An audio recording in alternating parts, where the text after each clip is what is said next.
Soldiers splashed ashore in the Falklands. Shells exploded in West Beirut. Conflict reflected in the sounds of 1982.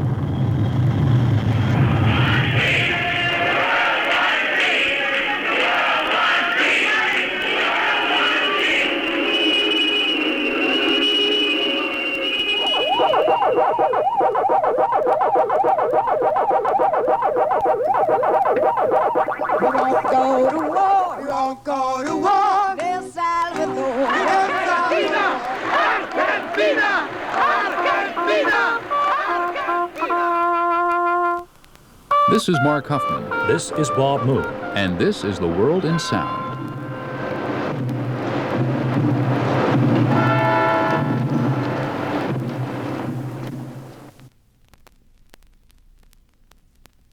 Two paths lie before us. One leads to death, the other to life. The words are Jonathan Shell's. If we choose the first path, if we numbly refuse to acknowledge the nearness of extinction, then we become the allies of death. The book, Fate of the Earth, encouraged people to think about the unthinkable, nuclear war.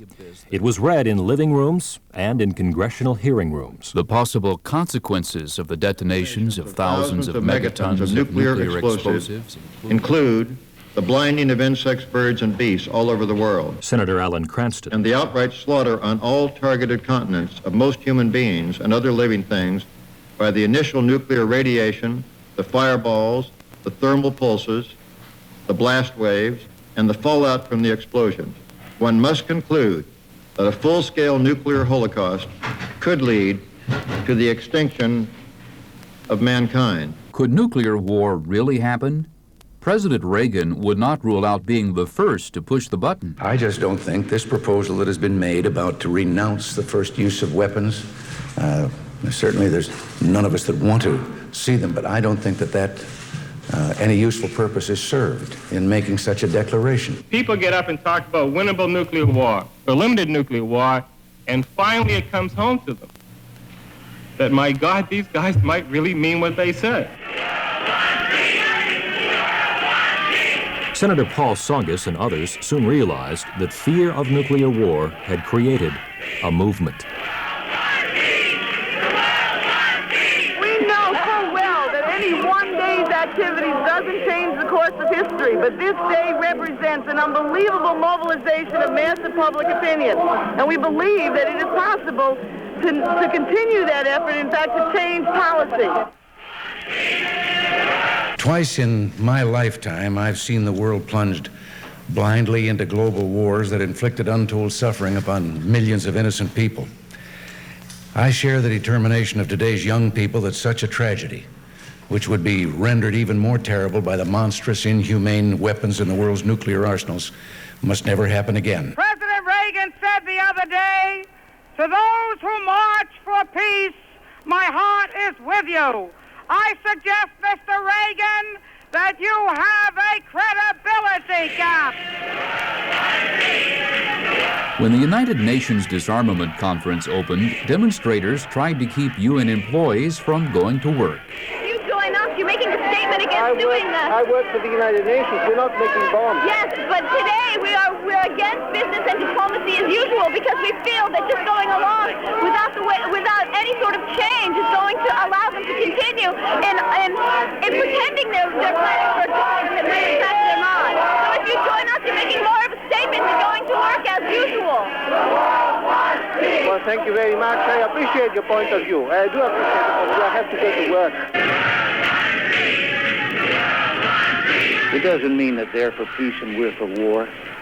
It means that they've been manipulated by some people who know what they're doing exactly. They're sincere, I think, millions of them. Very sincere and honest in their desire for peace, as we all are.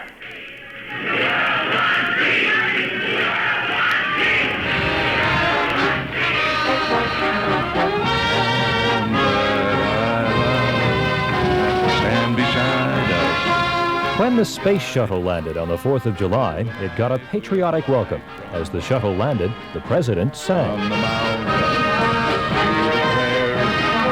to the ocean, wiped it home. God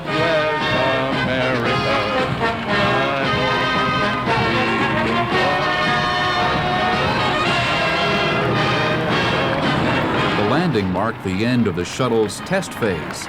From now on, America's spaceship would have commercial and military missions. The shuttle we just saw land carried two kinds of payloads. One funded entirely by private industry, and the other related to our national security, sponsored by the Air Force. There were no space wars in 1982, except on video screens in arcades and homes. It was part of the microchip revolution that seemed to take hold during the year. There were computers, not only in offices and homes, but in banks.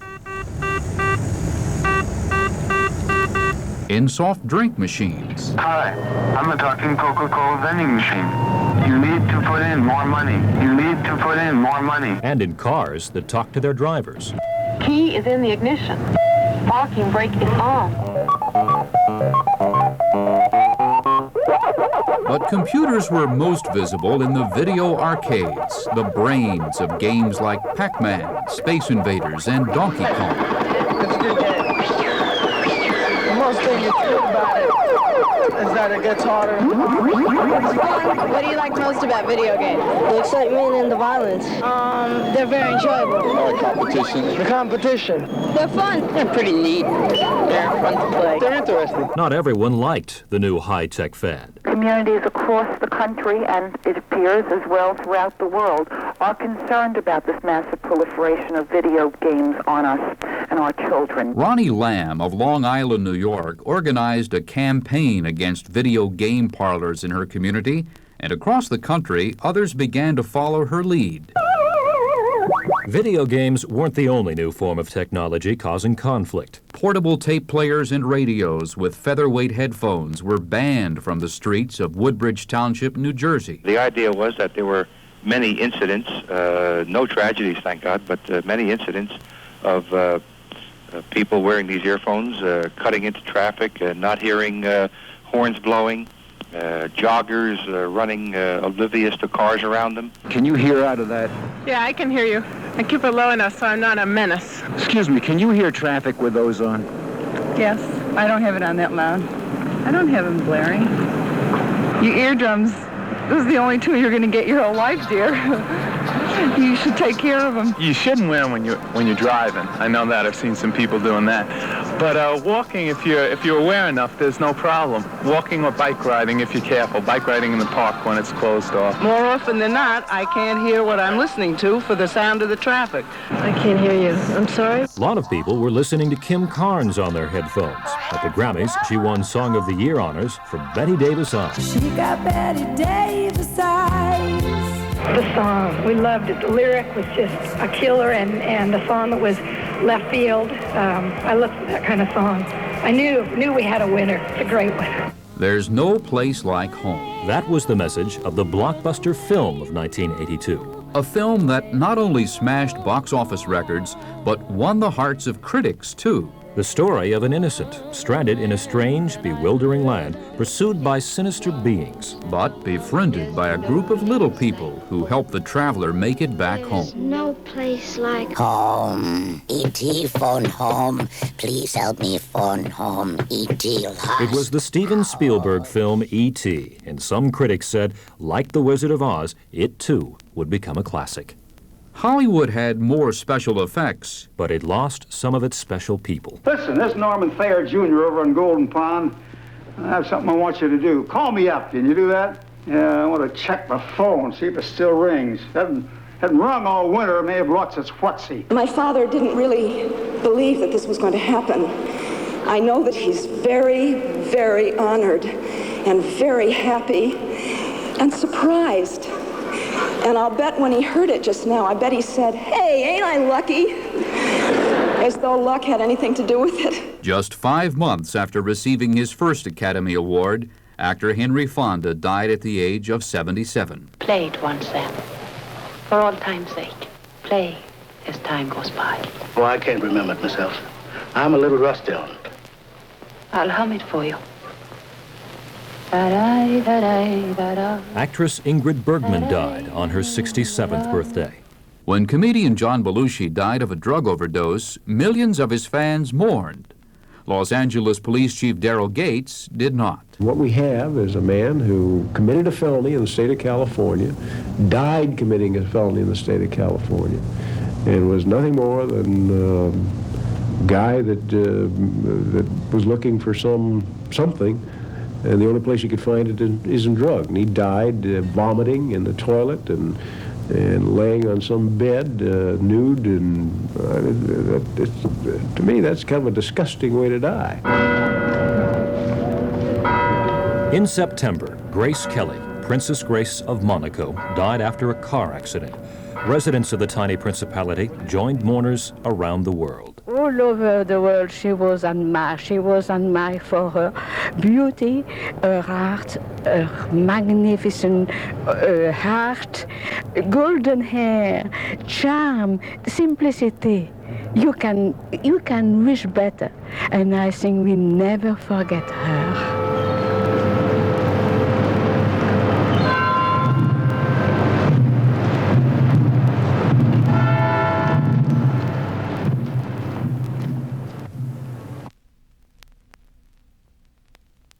We won't go to war. We won't go to war. In El Salvador. In El Salvador. We won't go to war. We won't go to war. In El Salvador. In El Salvador. We won't go to war. We won't go to war. In El Salvador. Come on, sing it out now. Some Americans didn't like it, but there were U.S. military advisors in El Salvador. Assistant Secretary of State Thomas Enders said they were there to help the government train its army to fight leftist guerrillas. The decisive battle for Central America is now underway in El Salvador. For if after Nicaragua, El Salvador is captured by a violent minority, who in Central America will not live in fear? How long will it be before major U.S. strategic interests, the canal, the sea lanes, oil supplies, would be at risk? Before April 2nd, few people had ever heard of another area of Latin America, the Falkland Islands. But the South Atlantic island chain produced war when Argentina invaded and captured the islands from Britain. In London, Prime Minister Margaret Thatcher said Argentina must give back the islands or she'd send the Navy to take them. But in Buenos Aires, the response was, the islands belong to us. Mr. Speaker, I'm sure that the whole House will join me in condemning totally this unprovoked aggression by the government of Argentina against British territory. Argentina! Argentina! Argentina! Argentina! Argentina! The government has now decided that a large task force will sail as soon as all preparations are complete. 13 miles away, we have a part of the radar. A raid of Skyhawks approached HMS Coventry.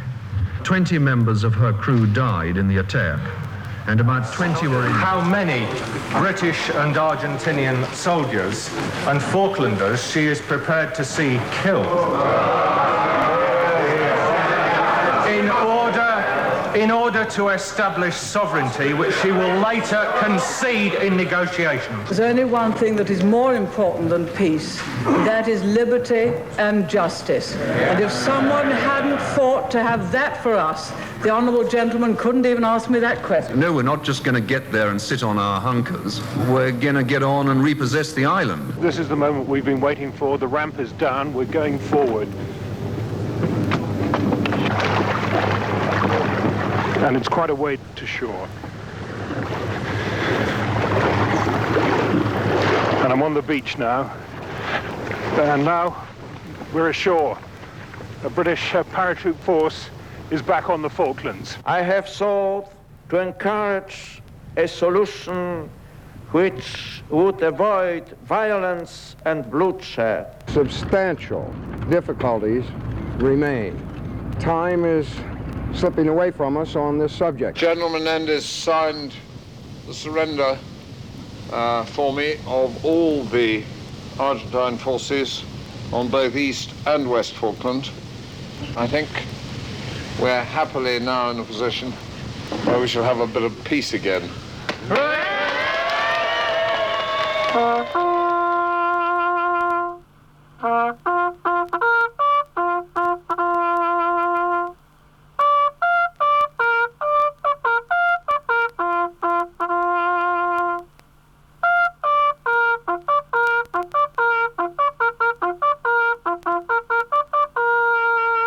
Even as the British retook the Falklands, there was trouble in the Middle East. Aiming at PLO guerrilla bases, Israeli troops moved into southern Lebanon in June. After wiping out the guerrilla bases, Israel surrounded the Palestinians in West Beirut.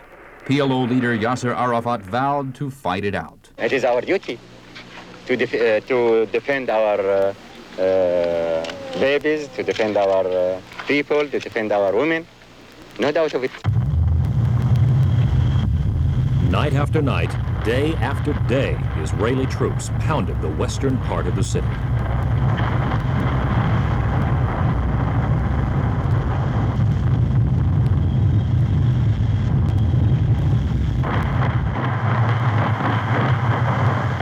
Israelis are running further areas on West Beirut. Hang on, I've got to get down. Here comes a series of jets in now. They're diving hard on the southern part of the city. The jets are now pulling up. They're dropping their detractors, red balls. We're not sure where the bombs are falling. Yes, they're hitting hard on areas of West Beirut, just south of the heavily populated area of the city. There's been shelling and fighting going on here since 3 o'clock this morning, Beirut time. It's just after dawn. The planes arrived within minutes after the sun came over the Lebanese mountains. Tom Baldwin in Beirut. The time has come for the terrorists to realize that the game is up. Israeli UN Ambassador Yehuda Blum. They've got to leave Beirut and they've got to leave Lebanon. The terrorists must go, and the sooner, the better for all of us. The terrorists have hijacked the civilian population of a major city in what must be considered the biggest hijacking operation in history. I have said 10 times, who has hijacked whom? Jordanian Ambassador Hassam Nusseibeh. Those whom he is bombarding now and shelling have been living in those same camps for over 30 years, since they were expelled from their ancestral home 33 years ago. How can they hijack the camps in which they have been living? It is the Israeli army which conquered the Lebanon, which is trying to hijack Beirut after having hijacked almost the whole of the south. The UN debate solved nothing. The U.S. struggled to help, but faced a diplomatic shakeup at home. With great regret, I have accepted the resignation of Secretary of State Al Haig, a member of our administration who has served this country for 40 years, above and beyond the call of duty, who has served me so well and faithfully, whose wisdom and counsel I have respected and admired for all the time that our administration has been here. In recent months, it has become clear to me that the foreign policy on which we embarked together was shifting from that careful course which we laid out. Under these circumstances, I feel it necessary to request that you accept my resignation. While the new Secretary of State George Shultz tried to get up to speed on diplomatic matters, Special Envoy Philip Habib finally hammered out an agreement. Ambassador Habib's efforts, conducted in the most difficult and trying of circumstances over a period of months, not only brought honor and respect to the United States, but also won for him worldwide admiration. Of the greatest importance, Philip Habib's mission saved the city of Beirut and thousands of innocent lives and brought us one step closer to peaceful resolution to the Arab-Israeli conflict. Israel would stop the shelling. The PLO fighters would leave Beirut. An international force, including U.S. Marines, watched over the evacuation. PLO guerrillas fired their guns in the air as though it were a victory. But the mood of the celebration would soon turn to despair.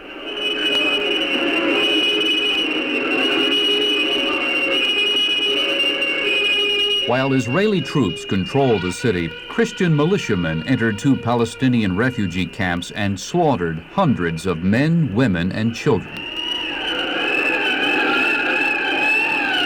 someone from Attica, they was drunk. They've taken the baby and cut him piece of piece. This baby is old as 1 month. Take him from his grandmother and cut him piece of piece. Israeli Prime Minister Begin's government came under harsh criticism in the United States, even from a strong ally, Senator Jesse Helms. I think that Prime Minister Begin has done the impossible. He has almost made Yasser Arafat palatable to the American people. If we were listened to, how many casualties could have been avoided? How many people could have been saved? That is the tragedy of all those refusals to make peace with Israel. U.S., French, and Italian peacekeeping troops returned to Beirut. It's overcast here on the shore of the Mediterranean on the Beirut coast. The Navy has set up a small area where the Marines are coming ashore with their equipment. They're wading through the water knee-deep, coming onto the shore to join their fellow Marines at the Beirut airport. Bright green smoke is pouring out of a marker set up to show the approaching landing craft where to land. Behind me, a small crowd of Lebanese people has gathered to watch this amphibious landing. Brad Kalbfeld with the U.S. Marines on the Beirut coast.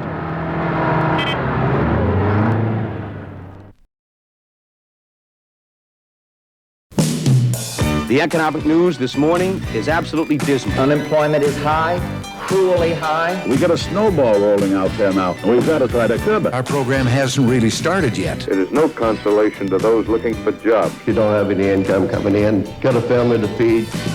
8 a.m. I'm up and out, feet beating on the sidewalk, down at the unemployment agency. All I just call, I check the warnings, but there just ain't nobody hiring. What's a man supposed to do when he's down and out of work? Of all the economic storm warnings early in the year, high unemployment was just one of many. In his State of the Union address, President Reagan said things would get better soon. We have an economic program in place completely different from the artificial quick fixes of the past. It calls for a reduction of the rate of increase in government spending, and already that rate has been cut nearly in half. But reduced spending alone isn't enough. We've just implemented the first and smallest phase of a 3-year tax rate reduction designed to stimulate the economy and create jobs. But Democrats in Congress, like Jamie Whitten, were impatient and feared the worst. We need to take a new turn and turn this thing around. I think this issue is bigger than Democratic and Republican politics. I think it's bigger than you and me. And if you don't believe it, just read the history of that depression, which started with the same policies that you're following. More factories closed and unemployment got worse. Congressional committees learned about the problem firsthand. You go in to apply for a job, well, what's your experience? Well, I've got 22 years of work behind me. I've run machines, I've done plate cutting, I've done warehouse work. They don't care. How many years experience at this? Well, I don't have any at that. All right, we'll call you later. Of course, you never hear again from them. I need a job, I'm out of work. In a Senate committee hearing, Michigan Democrat Donald Riegel complained the administration's economic program wasn't helping the unemployed, and Riegel wasn't satisfied with Budget Director David Stockman's answer. The answer is this recovery can go forward, their circumstances can be improved, if we can demonstrate pretty persuasively and effectively and credibly this spring doing our business on the budget. That's too late. That's what I'm telling you. Well, Senator, it's too every late. time we have this discussion, you tell me that it's too late. Well, it is too late. I mean, how many times do I have to tell you before you get it through your head that it's too late? The sought-after recovery was too late for Braniff Airlines. Company chairman Howard Putnam announced the airline was bankrupt and Braniff employees were out of work. You've heard me compliment the Braniff employees before. They fought a very tough battle. They're a very dedicated group. They have gone through pay cuts and pay deferrals. They've supported us. They've worked as volunteers. And what we had to do last night was very difficult, not only for us, but for them. And without notice, for which I'm very sorry. I've been with the company a little bit over 15 years. And what'd you do? Cargo. What are you going to do now? I don't know, sir. I'm new here in Dallas. I've only been here 14 days. I'm out of Memphis, Tennessee. So I really don't know. 14 years, now you're out of a job. That's pretty tough. Just one of those things. What are you going to do? Any idea? I have no idea. All I can just hope that something come up. I'm very hurt. I spent 10 years with the airline, and I'm really crushed right now. The unemployment rolls grew as businesses went under at a near record rate. But presidential economic advisor Murray Wiedenbaum didn't panic. I will, of course, point out the obvious. In the best of times, some companies go under. I think we shouldn't just look at the whole, we should look at the donut, so to speak, and that is there are 99.6 million Americans at work. In this time of great unemployment, there were 24 full pages of classified ads of employers looking for employees. Hey, Mr. President, I know you got good plans. Maybe you got a job for me, just driving you around. House Speaker Tip O'Neill led the Democrats' attack on the president's economic policy, charging Reagan couldn't identify with the ordinary American. Genuinely, I like the fella. He's got a great personality, tells a great Irish story. But the truth of the matter is, yeah, I believe that he has forgotten his roots, and that he has associated with that country club style of people. Democrats opposed the administration every step of the way, as Treasury Secretary Donald Regan found out when he was questioned by Senator Ernest Hollings. We are on a collision course. That light at the end of the tunnel you folks keep telling about is a train headed directly on the track at us. And you know it and I know it, but we're not telling anybody or talking sense between now and the election. And I think somehow, you the Secretary of Treasury, you responsible businessman, you got to talk to the President and sober him up. Get him back on track, because this is a binge the country cannot afford. Now, we warned you in the beginning that there would be no instant miracles. If I could correct 40 years of fiscal irresponsibility in 1 year, I'd go back to show business as a magician.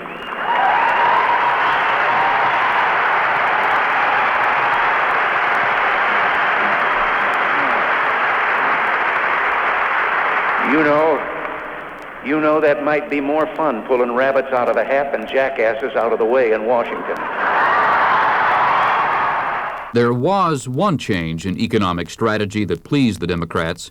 Alarmed at ballooning budget deficits, President Reagan agreed to support a $99 billion tax hike. Conservatives grumbled that it was the largest tax hike in history, but Reagan denied it angrily when confronted by a conservative congressional candidate. The tax increase that we reluctantly supported in order to get continued reductions in spending was not the largest tax increase in history. A third of it was our promise to start trying to collect money that is owed by taxpayers who are ducking their taxes and that we're trying to get. And in spite of the tax increase, shut up.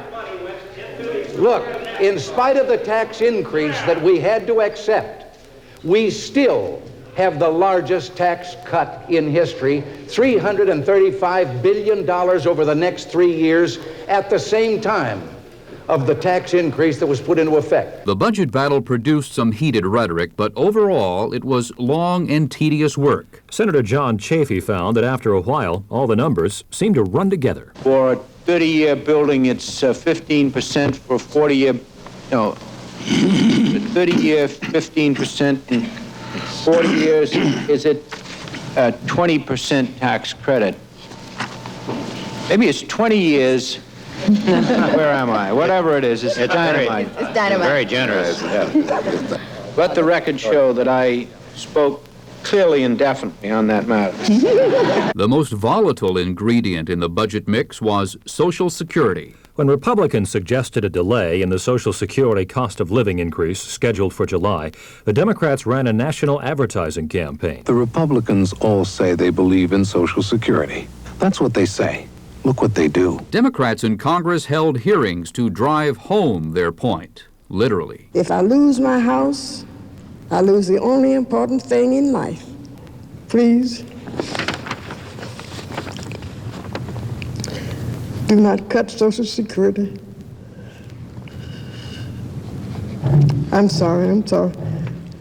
Let us live out our final years in health dignity and honor. To reverse the damage, the Republicans ran an ad campaign of their own, insisting the president had kept his promise on Social Security benefits. President Reagan has made only a beginning, but he has kept his word, and it is a beginning.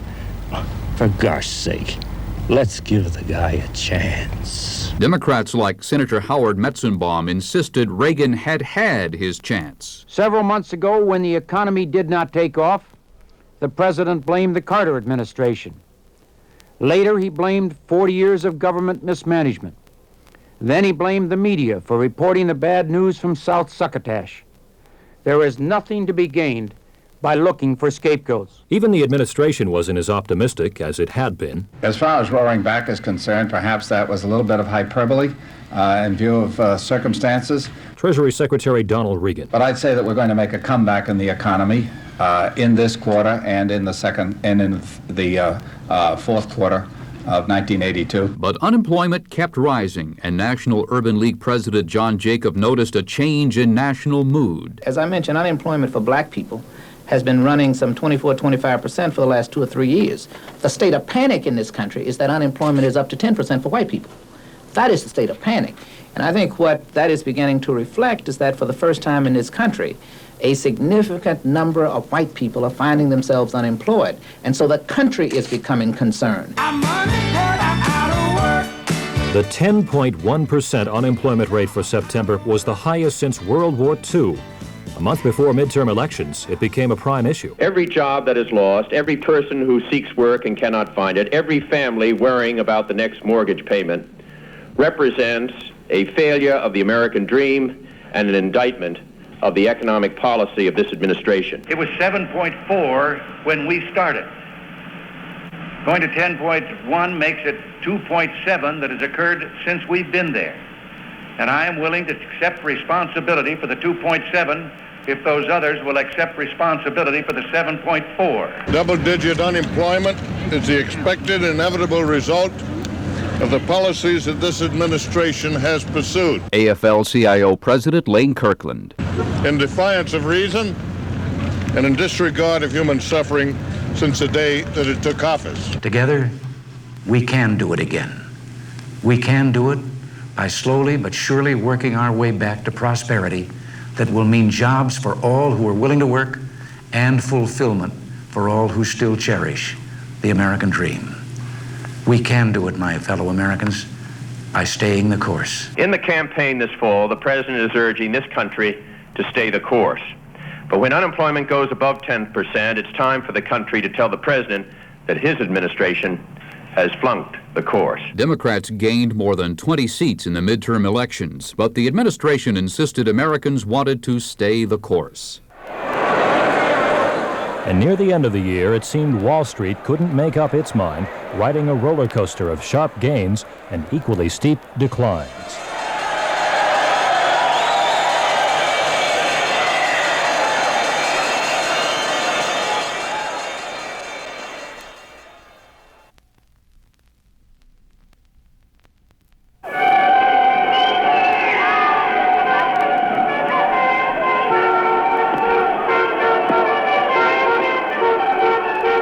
They celebrated in San Francisco in January when their team, the 49ers, won the Super Bowl, beating Cincinnati 26-21. But this was the sound in September. The stadiums were silent in the fall as the NFL players went out on strike 2 games into the season. After a few weeks, fans seemed indifferent. The interest is about gone. The season is over. I don't bother to read it in the paper anymore. If I hear anything about the strike, I hear it on the radio on the way to work. The season is gone. It's over. Well, not quite. The players and team owners reached agreement in mid-November and tried to salvage what was left of the season. While the football players were on strike, the St. Louis Cardinals and Milwaukee Brewers had the spotlight to themselves. The Cardinals won the World Series in 7 games. It is quite evident from the crushed cars on the 14th Street Bridge that the Air Florida jet did hit the bridge on takeoff and then crashed into the Potomac River. When the plane started to shudder, it got increasingly worse, and then my next feeling was that I was just floating through white I was kind of disoriented. As Air Florida's Flight 90 roared off the runway in a blinding snowstorm in Washington, D.C., flight attendant Kelly Duncan knew something was wrong. And I felt like I was dying, and I just thought, I'm not really ready to die. And then the next feeling that I had was that I was in water. 5 people survived, but 78 people died. You've got a 10-knot wind shear on 10. Dangerous winds from a thunderstorm blew across New Orleans International Airport on July 9th as Pan Am Flight 759 prepared to take off. Flipper 759 ready. Flipper 759 maintain 2000, fly runway heading clear for takeoff, runway 10. The plane climbed off the runway, but suddenly fell into a residential neighborhood near the airport. 154 people died. Sergeant Clipper? Yeah, turn him left to... no, you got him. What? Talking to him? No. Okay. Where is he? I don't know. He took off the pin and we don't see the tag and we don't see anything out there. That's probably him. Clipper 759, Rollins approach. Tower, American 211. American 211, tower. You're aware he's down, aren't you? Yeah, we got the equipment. People do it every day. They open the medicine cabinet and reach for a bottle of painkiller. It's something we do almost without thinking. Or did, until a day in September changed it all. So far, most of us felt that objects can be trusted. George Washington University sociologist Amitai Etzioni. Suddenly, this event cuts into this last layer that even inanimate objects like pills and capsules and such have to be suspect. One of the first victims was a 12-year-old girl whose father gave her a Tylenol capsule for a runny nose. In all, 7 persons in the Chicago area died after taking the poisoned capsules. Hundreds of thousands of Tylenol capsules were pulled off store shelves while Food and Drug Administration Commissioner Dr. Mark Novich studied the evidence. The capsules were opened and cyanide was inserted into the capsules. When the capsules were opened, the normal, very fine, powdery substance that is in there also included a very obvious crystalline substance and an odor, the typical odor of cyanide gas that told the story. An important message from the makers of Tylenol. Johnson & Johnson launched a nationwide ad campaign to reassure its customers. We have voluntarily withdrawn all Tylenol capsules from the shelf. We will reintroduce capsules in tamper-resistant containers as quickly as possible. We want you to continue to trust Tylenol. The government ordered new tamper-resistant containers for over-the-counter drugs, and in the meantime, we all felt more vulnerable. In the middle of the night,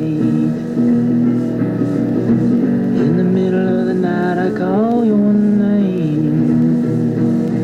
Oh, Jody. John Hinckley, who shot President Reagan the year before, came to trial in 1982. The jury listened to conflicting psychiatric testimony and Hinckley's own recorded ramblings and love songs to actress Jodie Foster. The verdict, not guilty by reason of insanity. Juror Marilyn Copeland said later the law left them no choice. We knew that the gentleman was guilty of his act, but we also knew there was a mental problem. But we couldn't do any better than what we did. On the street, people disagreed. Even if he was insane, he should have still been guilty. It was still premeditated. He still contemplated the act well before he did it, and he's allowed to get away with it. So that means any jerk that comes along and says, I'm crazy, and can sort of prove it by having enough people come to the stand and say he's crazy, can get away with shooting at the president. Attorney General William French Smith worried about the long-term implications. 6 months or a year or a decade from now, we do not want to look back and see an even longer litany of cases where criminals committed the gravest of offenses and then eluded justice because of fatal flaws in the law. Hinckley didn't go to prison, but he was confined to a mental hospital. In June, the once-extended ratification deadline for the Equal Rights Amendment expired. The temporary defeat of ERA, Senator Edward Kennedy, is a national disgrace, but the deadline which just passed will be only the starting line of a new crusade to pass and ratify ERA. ERA opponent Phyllis Schlafly took on a new cause. She warned of the dangers of an incurable strain of venereal disease, herpes. The way to have a fulfilling life is to remain a virgin until you're married and then remain faithful to your spouse. And then you will avoid herpes as well as other unpleasant results of promiscuity. Tu Radio Solidarność.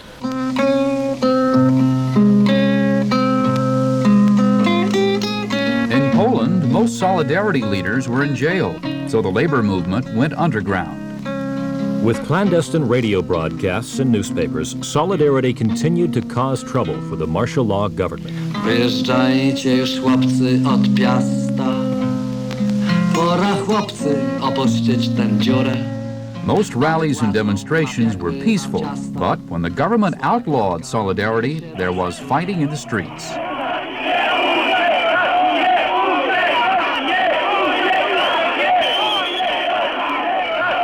When things quieted down in November, Polish authorities released Solidarity leader Lech Wałęsa. But that same week, Soviet President Leonid Brezhnev died in Moscow and was succeeded by Yuri Andropov.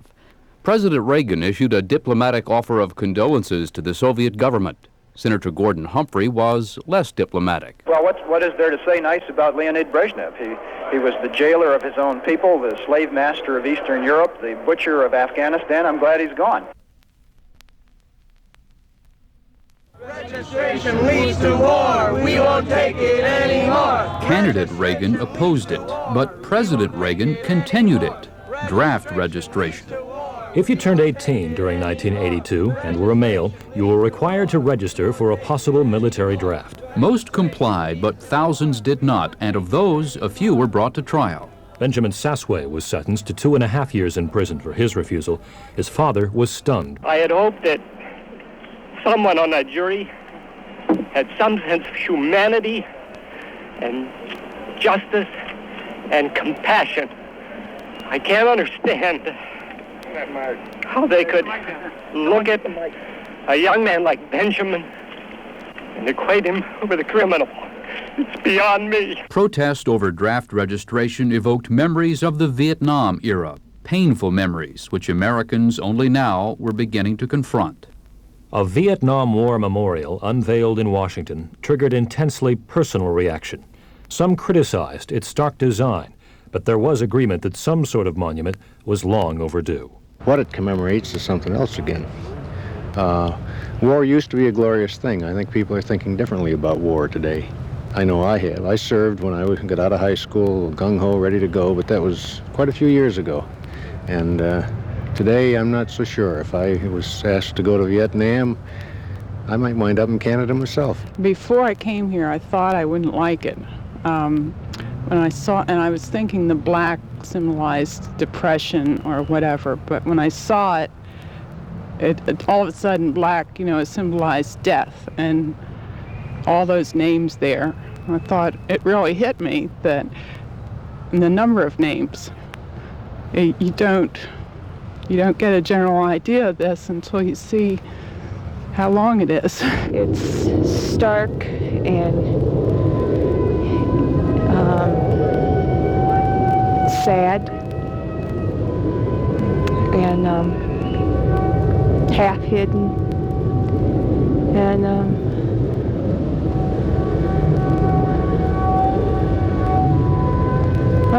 I don't know, I just think it's overwhelming.